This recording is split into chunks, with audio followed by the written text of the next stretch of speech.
Dear students, നമ്മൾ second മൊഡ്യൂളാണ് ഇനി പഠിക്കാനുള്ളത്. സെക്കൻഡ് മൊഡ്യൂൾ എന്നത് റൊട്ടേഷണൽ മോഷൻ. അപ്പോൾ ഈ മൊഡ്യൂൾ നമുക്ക് മെയിനായിട്ട് സർക്കുലാർ മോഷനും അതേപോലെ റൊട്ടേഷണൽ മോഷനും അതിൻ്റെ പ്രോപ്പർട്ടീസൊക്കെയാണ് ഈ മൊഡ്യൂളിൽ പഠിക്കാനുള്ളത്. അപ്പോൾ ആദ്യം നമുക്ക് ബേസിക് ടൈപ്സ് ഓഫ് മോഷൻ ഏതൊക്കെയാണെന്ന് നോക്കാം. മെയിനായിട്ട് 4 ഡിഫറെൻറ്റ് ടൈപ്സ് ഓഫ് മോഷനാണുള്ളത്. ഏതൊക്കെയാണ്? Translational motion, rotational motion, oscillatory motion and random motion. അപ്പോൾ നമുക്ക് ഈ മൊഡ്യൂളിൽ മെയിനായിട്ട് ട്രാൻസ്ലേഷണൽ മോഷനിൽ പെട്ട സർക്കുലാർ മോഷനും അതേപോലെ റൊട്ടേഷണൽ മോഷനുമാണ് നമുക്ക് പഠിക്കാനുള്ളത്, ഡീറ്റെയിൽ ആയിട്ട് പഠിക്കാനുള്ളത്. അപ്പോൾ നമുക്ക് ആദ്യം എന്താണ് ട്രാൻസ്ലേഷണൽ മോഷൻ എന്ന് പറയും. ട്രാൻസ്ലേഷണൽ മോഷൻ എന്ന് പറഞ്ഞാൽ motion in which the location of the object changes with time മാറുന്നതിനനുസരിച്ച് ബോഡിയുടെ ലൊക്കേഷൻ മാറുന്നുണ്ടെങ്കിൽ അത്തരം മോഷനെയാണ് നമ്മൾ ട്രാൻസ്ലേഷണൽ മോഷൻ എന്ന് പറയുന്നത്. Translational motion can be classified into 2. ഏതൊക്കെയാണ്? Rectilinear motion and curvilinear motion. Rectilinear motion എന്ന് പറഞ്ഞാൽ എന്താ? In rectilinear motion, the objects moves along a straight line. Straight ലൈനിലൂടെയുള്ള മോഷനെയാണ് നമ്മൾ റെക്റ്റിലീനിയർ മോഷൻ എന്ന് പറയുന്നത്. കർവ് ലീനിയർ മോഷനോ ഒരു കേർവ്ഡ് പാത്തിലൂടെയുള്ള അല്ലെങ്കിൽ സർക്കുലാർ പാത്തിലൂടെയൊക്കെയുള്ള മോഷനെയാണ് നമ്മൾ കർവ് ലീനിയർ മോഷൻ എന്ന് പറയുന്നത്. അപ്പോൾ അതിന് എക്സാമ്പിൾസാണ് ഇവിടെ കൊടുത്തിട്ടുള്ളത്. റെക്റ്റിലീനിയർ മോഷൻ എക്സാമ്പിൾ എന്താ? Motion of elevators in buildings, അതേപോലെ motion of basketball into basket, അതാണ് കർവ് ലീനിയർ മോഷൻ എക്സാമ്പിൾ. അതേപോലെ motion of satellite around the earth is an example for circular motion. നമുക്ക് അടുത്തത് rotational motion. Rotational motion എന്ന് പറഞ്ഞാൽ എന്താ? Motion in which the objects spin around an axis and the location of the object do not change with time. Rotational motion എന്ന് പറഞ്ഞാൽ ഒരു ആക്സിസിന് ചുറ്റുമുള്ള ബോഡിയുടെ റൊട്ടേഷൻ, അവിടെ ഒബ്ജക്റ്റിന് അതിൻ്റെ ലൊക്കേഷൻ മാറുന്നില്ല. എവിടെയാണോ ബോഡി ഉള്ളത് അവിടെ തന്നെ നിന്നിട്ട് അതിൻ്റെ ആക്സിസിന് അബൌട്ടായിട്ട് റൊട്ടേറ്റ് ചെയ്യുന്നതിനാണ് നമ്മൾ എന്ത് പറയുന്നത്? റൊട്ടേഷണൽ മോഷൻ എന്ന് പറയുന്നത്. Example motion of blades of the ceiling fan. അടുത്ത മോഷനാണ് ഓസിലേറ്ററി മോഷൻ. ഓസിലേറ്ററി മോഷൻ എന്ന് പറഞ്ഞാൽ എന്താ? To and fro motion of an object about a fixed point. അതായത് നമ്മൾ ഊഞ്ഞാലിൻ്റെ മോഷൻ, അതൊക്കെ ടു ആൻഡ് ഫ്രോ മോഷനാണ്. അത്തരം മോഷനെയാണ് നമ്മൾ ഓസിലേറ്ററി മോഷൻ എന്ന് പറയുന്നത്. It is a type of periodic motion. Periodic motion എക്സാമ്പിളാണ് ഓസിലേറ്ററി മോഷൻ. അതേപോലെ തന്നെ എന്താണ് പീരിയോഡിക് മോഷൻ എന്ന് പറഞ്ഞാൽ? പീരിയോഡിക് മോഷൻ എന്ന് പറയുന്നത് റെഗുലർ ടൈം ഇൻ്റർവെല്ലിൽ റിപ്പീറ്റ് ചെയ്യുന്ന മോഷൻ. ഒരു പർട്ടിക്കുലർ ടൈം ഇൻ്റർവെല്ലിൽ റിപ്പീറ്റ് ചെയ്യുന്ന മോഷനെയാണ് നമ്മൾ പീരിയോഡിക് മോഷൻ എന്ന് പറയുന്നത്. അപ്പോൾ ഈ oscillatory motion is a special type of periodic മോഷനാണ് കേട്ടോ.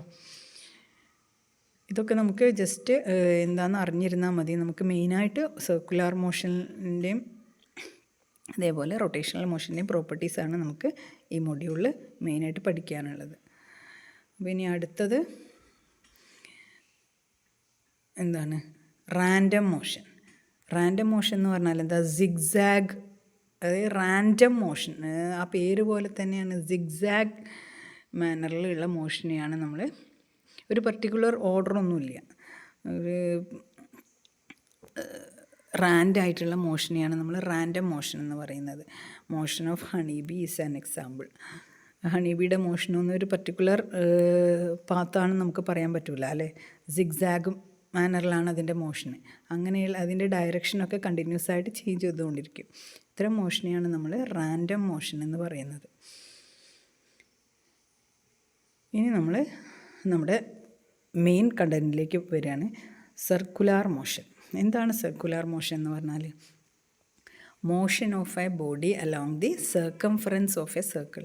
ഒരു സർക്കിളിൻ്റെ സർക്കംഫറൻസിലൂടെയുള്ള മോഷനെയാണ് നമ്മൾ സർക്കുലാർ മോഷൻ എന്ന് പറയുന്നത്. അതായത് ഇപ്പോൾ ഇതൊരു സർക്കിൾ അല്ലേ, ഈ സർക്കുലാർ പാത്തിലൂടെയുള്ള ഈ മോഷനെയാണ് നമ്മൾ എന്ത് പറയുന്നത്, സർക്കുലാർ മോഷൻ എന്ന് പറയുന്നത്. In A circular motion the direction of the motion changes continuously. ഓരോ പോയിന്റിലും ബോഡിയുടെ ഡയറക്ഷൻ ചേഞ്ച് ചെയ്തുകൊണ്ടിരിക്കും സർക്കുലാർ മോഷനിൽ. ഇനി അടുത്തത് നമുക്ക് എന്താണ് യൂണിഫോം സർക്കുലാർ മോഷൻ എന്താണ് യൂണിഫോം? നമ്മൾ യൂണിഫോം മോഷൻ എന്താണെന്ന് കഴിഞ്ഞ മൊഡ്യൂളിൽ പഠിച്ചതാണ്. എന്താണ് മോഷൻ വിത്ത് കോൺസ്റ്റൻറ്റ് സ്പീഡ് അല്ലെങ്കിൽ കോൺസ്റ്റൻറ്റ് വെലോസിറ്റിയുള്ള മോഷനെയാണ് നമ്മൾ യൂണിഫോം മോഷൻ എന്ന് പറയുന്നത്. അപ്പോൾ യൂണിഫോം സർക്കുലാർ മോഷൻ എന്ന് പറഞ്ഞാലോ, ഈ uniform circular motion is said to be uniform when a particle moves along a circular path with a constant speed. അതായത് സർക്കുലാർ പാത്തിലൂടെ കോൺസ്റ്റൻറ്റ് സ്പീഡിലുള്ള മോഷനെയാണ് നമ്മൾ എന്ത് പറയുന്നത്, യൂണിഫോം സർക്കുലാർ മോഷൻ എന്ന് പറയുന്നത്. ഇനി അടുത്തത് നമുക്ക് ആംഗുലാർ ഡിസ്പ്ലേസ്മെൻറ്റ്. ഇതൊരു നമ്മുടെ സർക്കുലാർ മോഷനിൽ ഇമ്പോർട്ടൻ്റ് ആയിട്ടുള്ളൊരു ടേമാണ് ആംഗുലാർ ഡിസ്പ്ലേസ്മെൻറ്റ്. നമ്മൾ കഴിഞ്ഞ മൊഡ്യൂളിൽ ഡിസ്പ്ലേസ്മെൻറ്റ് പഠിച്ചതാണ്. ഡിസ്റ്റൻസ്, ഡിസ്പ്ലേസ്മെൻറ്റ്, വെലോസിറ്റി, ആക്സിലറേഷൻ, ഇതൊക്കെ നമ്മൾ പഠിച്ചതാണ്. ഇനി നമ്മൾ ആ സെയിം ടോപ്പിക് തന്നെ, സെയിം കൺസെപ്റ്റ് തന്നെ സർക്കുലാർ മോഷനിൽ വരുന്നുണ്ട്. അതായത് അവിടെ നമുക്ക് സർക്കുലാർ പാത്തിലൂടെയുള്ള ഡിസ്പ്ലേസ്മെൻറ്റിനെയാണ് നമ്മൾ ആംഗുലാർ ഡിസ്പ്ലേസ്മെൻറ്റ് എന്ന് പറയുന്നത്. അപ്പോൾ ശരിക്കും നമ്മുടെ നമ്മൾ നേരത്തെ പഠിച്ച ഡിസ്പ്ലേസ്മെൻ്റ് എന്ന് പറയുന്നത് ലീനിയർ ഡിസ്പ്ലേസ്മെൻ്റ് ആണ്. ഇനി സർക്കുലാർ പാത്തിൽ വരുന്ന സർക്കുലാർ മോഷനിൽ വരുന്ന ഡിസ്പ്ലേസ്മെൻറ്റ് ആണ് അവിടെ നമ്മൾ പഠിക്കുന്ന ലീനിയർ ഡിസ്പ്ലേസ്മെൻറ്റിന് പുറമേ വരുന്ന ഒരു ഡിസ്പ്ലേസ്മെൻ്റ് ആണ് ആംഗുലാർ ഡിസ്പ്ലേസ്മെൻറ്റ്. അപ്പോൾ എന്താണ് ആംഗുലാർ ഡിസ്പ്ലേസ്മെൻറ്റ്, എങ്ങനെ നമുക്ക് ഡിഫൈൻ ചെയ്യാം? അതായത് ഇപ്പോൾ ഒരു സർക്കുലാർ പാത്തിലൂടെ ബോഡി എയിൽ നിന്ന് ബിയിലേക്ക് മൂവ് ചെയ്യാണ്. എയിൽ നിന്ന് ബിയിലേക്ക് മൂവ് ചെയ്യുക. അപ്പോൾ ഈ എയിൽ നിന്ന് ബിയിലേക്ക് മൂവ് ചെയ്യുമ്പോൾ അതിന് ഇങ്ങനൊരു ആംഗിളിലൂടെ ടേൺ ചെയ്യും അല്ലേ. അപ്പോൾ ഈ ഒരു ആംഗിൾ എത്രയാണോ അതായത് ബോഡി എയിൽ നിന്ന് ബിയിലേക്ക് പോകുമ്പോൾ അത് മേക്ക് ചെയ്യുന്ന ആംഗിൾ എത്രയാണോ അതിനെയാണ് നമ്മൾ എന്ത് പറയുന്നത്, ആംഗുലാർ ഡിസ്പ്ലേസ്മെൻ്റ് എന്ന് പറയുന്നത്. അപ്പോൾ അതാ ഇവിടെ എക്സ്പ്ലെയിൻ ചെയ്തിട്ടുണ്ട്. ആംഗുലാർ ഡിസ്പ്ലേസ്മെൻ്റ് എന്ന് പറഞ്ഞാൽ എന്താ, the angle described by a body moving along a circular path in a given time is known as angular displacement. അതായത് ഒരു സർക്കുലാർ പാത്തിലൂടെ ഒരു ബോഡി മൂവ് ചെയ്യുമ്പോൾ അത് എത്ര ആംഗിൾ ആണ് കവർ ചെയ്തത്, ആ ആംഗിളിനെയാണ് നമ്മൾ ആംഗുലാർ ഡിസ്പ്ലേസ്മെൻ്റ് എന്ന് പറയുന്നത്. ഓക്കെ, ഇനി ആംഗുലാർ ഡിസ്പ്ലേസ്മെൻറ്റിനെ നമ്മൾ ഇക്വേഷൻ രൂപത്തിൽ എഴുതിയാൽ എന്താ, ആംഗുലാർ ഡിസ്പ്ലേസ്മെൻറ്റിനെ റെപ്രസെൻ്റ് ചെയ്യുന്ന സിമ്പൽ ഇതാണ്, theta. Theta is equal to S by R. Theta equal to S by R. S എന്ന് പറയുന്നത് എന്താ, ഈ ഡിസ്പ്ലേസ്മെൻറ്റ്. ഈ ഡിസ്പ്ലേസ്മെൻറ്റിനെയാണ് അതായത് എയിൽ നിന്ന് ബിയിലേക്ക് പോകുമ്പോൾ ഉണ്ടാകുന്ന ഒന്നുകിൽ ആർക്ക് ലെങ്ത് അല്ലെങ്കിൽ ഈ ഡിസ്പ്ലേസ്മെൻറ്റിനെയാണ് എസ് എന്ന് പറയുന്നത്. ആർ എന്ന് പറയുന്നത് എന്താ, ഈ സർക്കിളിൻ്റെ റേഡിയസ്, ഈ സർക്കുലാർ പാത്തിൻ്റെ റേഡിയസിനെയാണ് നമ്മൾ ആർ എന്ന് പറയുന്നത്. അപ്പോൾ ആംഗുലാർ ഡിസ്പ്ലേസ്മെൻ്റ് എന്ന് പറഞ്ഞാൽ എന്താ, എസ് ബൈ ആർ. ഈ ആർക്ക് ലെങ്ത്ത്, ഈ ആർക്കിൻ്റെ ലെങ്ത്ത് ഡിവൈഡഡ് ബൈ ഈ റേഡിയസ്, ഇതിനെയാണ് നമ്മൾ S is the arc length and R is the radius. Okay, അങ്ങനെയാണെങ്കിൽ ആംഗുലാർ ഡിസ്പ്ലേസ്മെൻ്റ് എന്ന് പറയുന്നത് എന്താണ്, angular displacement is arc length by radius. Okay, ഇനി എന്താണ് ഇതിൻ്റെ SI യൂണിറ്റ്? നമുക്കറിയാം ലീനിയർ ഡിസ്പ്ലേസ്മെൻറ്റിൻ്റെ SI യൂണിറ്റ് എന്ന് പറയുന്നത് മീറ്ററാണ്. പക്ഷേ ആംഗുലാർ ഡിസ്പ്ലേസ്മെൻറ്റിൻ്റെ യൂണിറ്റ് എന്താണ്? It is radian. It is not metre, it is radian. റേഡിയനാണ് ആംഗുലാർ ഡിസ്പ്ലേസ്മെൻറ്റിൻ്റെ യൂണിറ്റ്.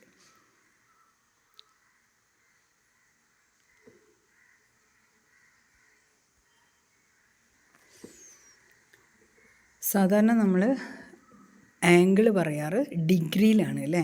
പക്ഷേ ഈ ആംഗുലാർ ഡിസ്പ്ലേസ്മെൻറ്റിൻ്റെ SI യൂണിറ്റ് എന്ന് പറയുന്നത് റേഡിയനാണ്. അപ്പോൾ ആ റേഡിയനും ഡിഗ്രിയും തമ്മിലുള്ള റിലേഷനാണ് ഇവിടെ കൊടുത്തിട്ടുള്ളത്. ഈ ഒരു റേഡിയൻ എന്ന് പറഞ്ഞാൽ എത്ര ഡിഗ്രിയാണെന്നുള്ളതാണ്. ഒരു റേഡിയൻ എന്ന് പറഞ്ഞാൽ എത്ര ഡിഗ്രിയാണ്? 57.3 ഡിഗ്രിയാണ്. അതെങ്ങനെ കിട്ടുക? അതായത് നമുക്കറിയാം ഒരു ഫുൾ സർക്കിൾ എന്ന് പറയുന്നത് 360 ഡിഗ്രിയാണ്. ഒരു full circle 360 degree. That is ഒരു ഫുൾ സർക്കിളിന് നമ്മൾ റേഡിയനിൽ പറയുകയാണെങ്കിൽ 2π റാഡ്. റേഡിയനെ നമ്മൾ ഷോർട്ടായിട്ട് റാഡ് എന്ന് പറയാം. That is equal to 360. That is equal to 360.